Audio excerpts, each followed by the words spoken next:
Good afternoon. Feels like it's been a little while since last time I talked to you guys directly. So, was Miss Adams a perfect witness? No. She was argumentative, avoided, difficult. But does that mean you should throw away everything she says? She said? No. I think it'd be easy for you guys to do that, but that's not your job. You guys are the jury. It's your job, your sacred duty, to comb over every bit of evidence you heard, to consider it, to give it the attention it deserves. The attention, the scrutiny, the weight it deserves. You don't have to like Miss Adams. You don't have to like the way she testified today and yesterday, but you do have to give her and her testimony the attention it deserves.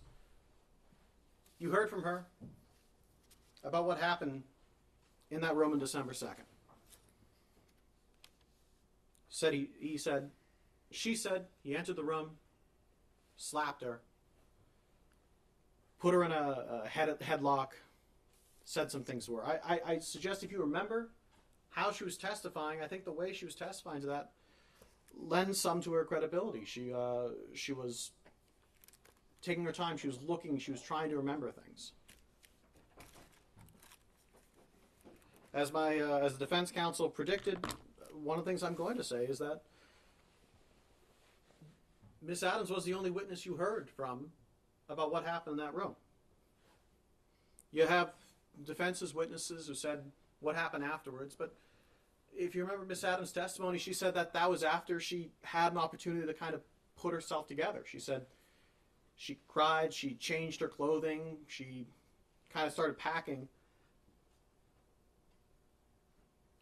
The question you may be having is, why would she act that way? Why was she going out and smiling?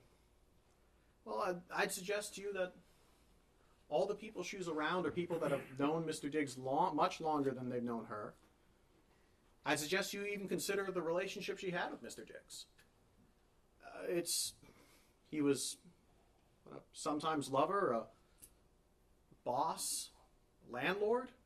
He was a athlete, a celebrity, financially powerful, surrounded by people that were all on his payroll that liked him.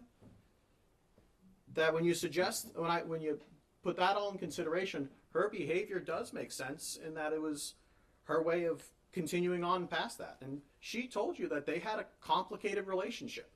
She said they argued all the time. So that might also make sense as to why she texted them afterwards saying, hey, trying to make amends or trying to figure things out, why she gave the birthday present afterwards. In this case, you heard 4 kind of things, right? You heard things that weren't evidence.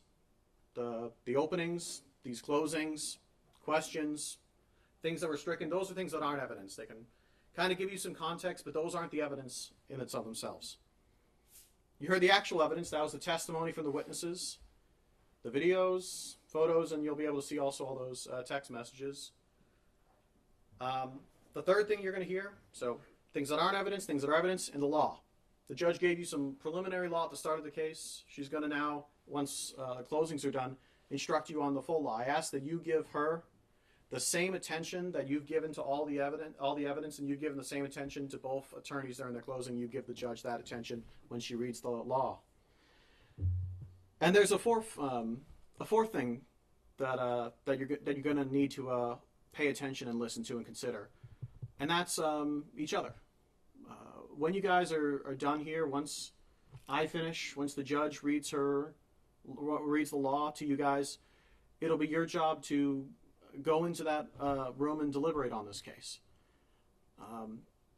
When you go in that room, it's up to you guys how you want to run it. There's no manual, there's no guide, there's no schedule of how you guys are going to come to your decision and reach your verdict.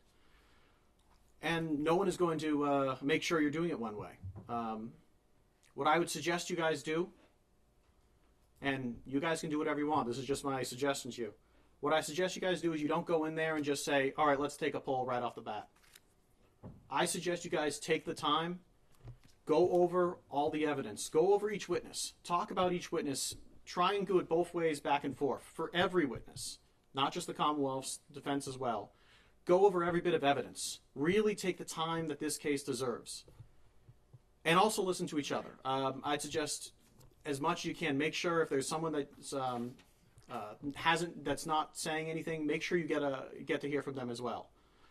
As I said at the start of this case, that every bit of evidence is important, and that's true. I'd hope that if you guys fairly treat every bit of evidence the attention it deserves, give the analysis, the scrutiny for all the witnesses, all the evidence, and talk amongst yourselves, that you guys will come to the correct verdict. And I would suggest that that verdict is the verdict of guilty on all counts. Thank you very much.